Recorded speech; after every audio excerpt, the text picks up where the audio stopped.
যোৱাকালি যি একে সাংবাদিকৰ ওপৰত যি নিৰ্মম অত্যাচাৰ যি বলিসকলে জিলা পথাৰৰ এগৰাকী আমাৰ সতীৰ্থ মাধুৰ্য শইকীয়া, আমি তেখেতৰ প্ৰতিবাদত আজি এনেদৰে এতিয়া সাংবাদিকসকলে প্ৰটেষ্ট কৰিবলৈ আহিব এনেকে বাধ্য হৈছে। এনেদৰে আহি এনেদৰে উপস্থিত হৈছে। আমাৰ লগত আছে মন্তব্য ল'ব চেষ্টা কৰিম। যিহেতু যোৱাকালি এক অমানৱীয় এজন সতীৰ্থৰ এনে ঘটনা সংঘটিত হ'ল, এই সম্পৰ্কে আমি কি ক'ব?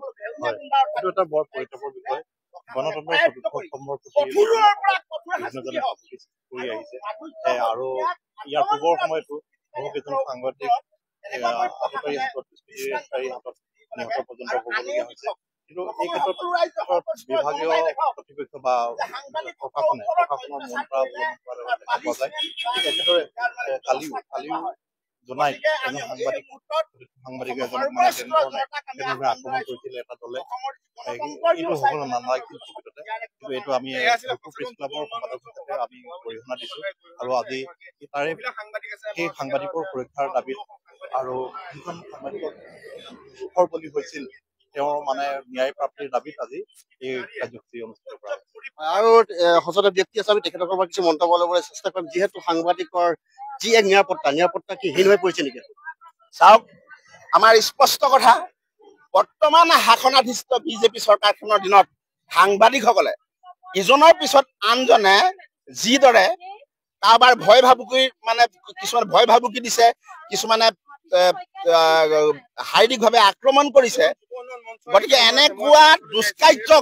এনেকুৱা দুষ্কাৰ্যক আমি সচেতন যুৱ উন্নয়ন মঞ্চ অসমে অতি ক্ষোভেৰে আৰু আক্ৰোশমূলকভাৱে কঠোৰ ভাষাৰে আমি গৰিহণা দিছো।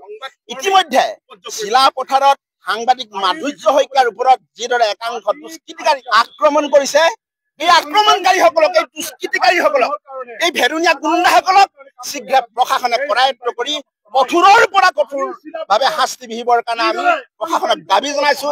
আৰু ইতিমধ্যে এটা স্পষ্ট কথা, এই দুষ্কৃতিকাৰীসকলক শাস্তি দিয়াটো অসমৰ জনগণে দেখিবলৈ পাব লাগিব।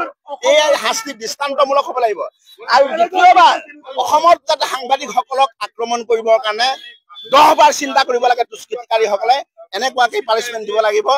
আৰু অসমৰ সৰ্বস্ত্ৰ জনতাক এই মুহূৰ্তত মই এটা আহ্বান জনাইছো, অসমৰ যি গণতান্ত্ৰিক ব্যৱস্থাটো জীয়াই ৰাখিবৰ কাৰণে আৰু সাংবাদিকসকলে এই গণতন্ত্ৰৰ ব্যৱস্থাটোক খামুচি মাৰি জীয়াই ৰখাৰ যি সাংবাদিকৰ যি গণতন্ত্ৰৰ চতুৰ্থ স্তম্ভ, এই ব্যৱস্থাটোক জীয়াই ৰাখিবৰ কাৰণে আপোনালোকে সকলো ওলাই আহক, এই আমাৰ আহ্বান। ধন্যবাদ। গণতন্ত্ৰৰ চতুৰ্থ স্তম্ভ সাংবাদিকৰ যি কৰ্ম, এই কৰ্ম আজি বিলুপ্তি প্ৰায় হৈ গৈছে। যিহেতু এইখন চৰকাৰ বা এই প্ৰশাসনৰ এটা নিষ্ক্ৰিয় ভূমিকা, সাংবাদিকৰ কোনো সুৰক্ষা নাইকিয়া হৈ পৰিছে, এই সম্পৰ্কে কি ক'ব? মাধুৰ্য শইকীয়াক আচলতে যিদৰে উপযুক্ত কৰি প্ৰহাৰ কৰিলে আমি তীব্ৰ ভাষাৰে গৰিহণা দিছো। আৰু আমি হলো সাংবাদিক এজন গণতন্ত্ৰৰ চতুৰ্থ স্তম্ভ, আৰু যেনেকে মানুহে ব্যৱহাৰ কৰে আচলতে তেনেকে ব্যৱহাৰ কৰিলে নহব। আৰু দিনে ৰাতিয়ে সাংবাদিকসকলে যিদৰে ৰাইজৰ সেৱা কৰিছে, সেই সেৱাক তেখেতলোকে প্ৰাধান্য দিবই লাগিব, আৰু এতিয়া দিব লাগিব আৰু আগলৈ দিব লাগিব বুলি আমি ভাবো। কাৰণ চাওক, এজন সাংবাদিকে দিনে ৰাতিয়ে কিমান কষ্ট ত্যাগ কৰে, সেই ত্যাগখিনি তেওঁহে বুজি পাব আচলতে যোনে ত্যাগ কৰিছে। আৰু মাধুৰ্য শইকীয়া ন্যায় পাব লাগিবই। আমি চৰকাৰক সেইটোৱে আমি আচলতে অনুৰোধ জনাইছো, তেখেতলোকক যে মাধুৰ্য শইকীয়া আৰু তেখেতৰ পৰিয়ালে যাতে ন্যায় পাওক, আমি সেইটোৱে বিচাৰিছো। হয়, আচলতে ৰ'দে বৰষুণে একাকাৰ কৰি যেনেদৰে সাংবাদিকসকলে বাতৰি সংগ্ৰহৰ কাৰণে যায়, আৰু সেই সময়ত এনেদৰে চিলাপথাৰতে নৰকীয় এক কাণ্ডত দুষ্কৃতিকাৰীয়ে যি এক আমাৰ সতীৰ্থৰ এজন সাংবাদিকক এনেদৰে নিৰ্মমভাৱে অত্যাচাৰ কৰি যি যি ঘটনা ঘটালে, এই প্ৰতিবাদত আজি এনেদৰে ধলপুৰত আজি এনেদৰে লখিমপুৰ জিলা সাংবাদিক সন্থা এনেদৰে ওলাই আহিছে প্ৰতিবাদ কৰিবৰ বাবে। আৰু মোৰ সতীৰ্থ দেখাবলৈ হৈছে সম্পূৰ্ণ এক দৃশ্য এনেদৰে এতিয়া সকলোৱে ক'লা বেজ পৰিধান কৰি এনেদৰে সতীৰ্থ সাংবাদিকসকলে এনেদৰে এতিয়া এজন সতীৰ্থৰ কাৰণে এনেদৰে ওলাই আহিবলৈ বাধ্য হৈছে। তেখেতো এটা নিৰ্লজ্জ ঘটনা বুলি কৈছো, কাৰণ সংবিধানৰ চতুৰ্থ স্তম্ভৰ যি সংবাদ মাধ্যমৰ ওপৰত অধিকাৰ খৰ্ব কৰা হৈছে, প্ৰতি ক্ষেত্ৰত আক্ৰমণ হৈ গৈছে। এইটো ঠিক আজিৰ কথা নহয়, অকল মাধুৰ্য শইকীয়াৰ বুলিয়েই নহয়, দেখা গৈছে যে অসমৰ লগতে ভাৰতবৰ্ষৰ বিভিন্ন জেগাতো এনেধৰণৰ যিবিলাক বেয়া কাৰ্য চলি আছে। আমাৰ কথা হ'ল যে আমি বাতৰি সংগ্ৰহ কৰো, ৰাইজৰ কাৰণে বাতৰি আমি প্ৰচাৰ কৰো, এইখিনিতে সীমিত। আৰু আমি যেতিয়া প্ৰচাৰ কৰিবৰ কাৰণে বাতৰি সংগ্ৰহ যেতিয়া কৰিবলৈ যাওঁ, এনেধৰণে যি অত্যাচাৰ কৰিছে, ইয়াত আৰু নিৰ্লজ্জ কথা কি হ'ব পাৰে? কাপুৰুষালি বুলি কৈছো যে আচল প্ৰকৃত মানৱে কৰিব নোৱাৰে, দানৱে কৰিব, যাৰ সম্যক জ্ঞান নাই।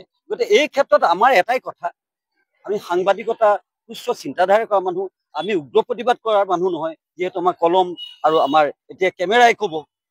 গতিকে আমি এটাই কওঁ, প্ৰশাসনক আমি দাবী জনাওঁ যে যিজন ব্যক্তি বা যি সকলে এই কাণ্ড কৰিলে তেখেতসকলক দৃষ্টান্তমূলক শাস্তি দিয়ক, এৰেষ্ট কৰক আইন অনুসৰি। আৰু এনেধৰণৰ হওক যে এই ক্ষেত্ৰত প্ৰশাসনো সতৰ্ক হওক যে প্ৰতি ক্ষেত্ৰত আমি নিৰস্ত্ৰ, আমাৰ অস্ত্ৰ কলম আৰু এতিয়া কেমেৰা, গতিকে আমি নিৰস্ত্ৰ বুলিয়ে কওঁ। গতিকে আমাৰ ওপৰত যি অত্যাচাৰ চলাইছে তাৰ ক্ষেত্ৰত তেখেতসকলক সুৰক্ষা দিয়াটো এটা কৰ্তব্য। সাংবাদিকসকলৰ ওপৰত চলা নিৰ্যাতন এয়া প্ৰথম নহয়, এনেধৰণৰ ঘটনা আগতো হৈ গৈছে। সাংবাদিকসকলক যিকোনো প্ৰকাৰে মুখ বন্ধ কৰা আৰু সাংবাদিকসকলক নিৰ্যাতন কৰাটো এটা মানুহৰ এতিয়া ফেশ্বনলৈ পৰিৱৰ্তন হৈ গৈছে। আমি পৰাগ কুমাৰ দাসৰ পৰা আদি কৰি মুছলিমউদ্দিন আহমেদকে আদি কৰি যিসকল সাংবাদিক ইতিমধ্যে হত্যাৰ বলি হৈছে, তেখেতসকলে ন্যায় পাইছে নে নাই সেইটো এটা ডাঙৰ প্ৰশ্ন হৈ থিয় দিছে। তাৰোপৰি বৰ্তমান সময়ত সাংবাদিকসকলৰ মুখ বন্ধ কৰিবৰ কাৰণে বিভিন্ন প্ৰকাৰে হেঁচা প্ৰয়োগ কৰি তেওঁলোকক আক্ৰমণ প্ৰতি আক্ৰমণ কৰা হৈছে। আৰু আজি চিলাপথাৰৰ যিটো ঘটনা, এই ঘটনাটোৱে আচলতে উদঙাই দিছে যে চিলাপথাৰৰ সাংবাদিক মাধুৰ্য শইকীয়াক কৰা আক্ৰমণটো এটা বৰ্বৰ আক্ৰমণ, আৰু এই আক্ৰমণৰ ভাষা আচলতে অতি ভয়ানক হ'ব। আৰু সদৌ অসম সাংবাদিক সন্থা আজুৰ তৰফৰ পৰা ইয়াৰ ভয়াৱহ প্ৰতিবাদ আৰম্ভ কৰা হৈছে। আজি কলা বেজ পৰিধান কৰি অনাগত সময়তো এই প্ৰতিবাদ আজি আৰম্ভ হৈছে, আৰু অনাগত সময়ত এই প্ৰতিবাদ ভয়ংকৰ ৰূপত আগবঢ়াই লৈ যোৱা হ'ব। যিহেতু যেতিয়ালৈকে দুষ্কৃতিকাৰীক বা আক্ৰমণকাৰীক প্ৰশাসনে গ্ৰেপ্তাৰ নকৰিব তেতিয়ালৈকে কিন্তু সদৌ অসম সাংবাদিক সন্থা নীৰৱে নাথাকে, প্ৰতিবাদ চলাই যাব। আৰু আমি আহ্বান জনাইছো প্ৰশাসনক যাতে অতি শীঘ্ৰে দুষ্কৃতিকাৰীক কৰায়ত্ব কৰি দৃষ্টান্তমূলক শাস্তি দিব লাগে আৰু মাধুৰ্য শইকীয়াক ন্যায় প্ৰদান কৰিব লাগে।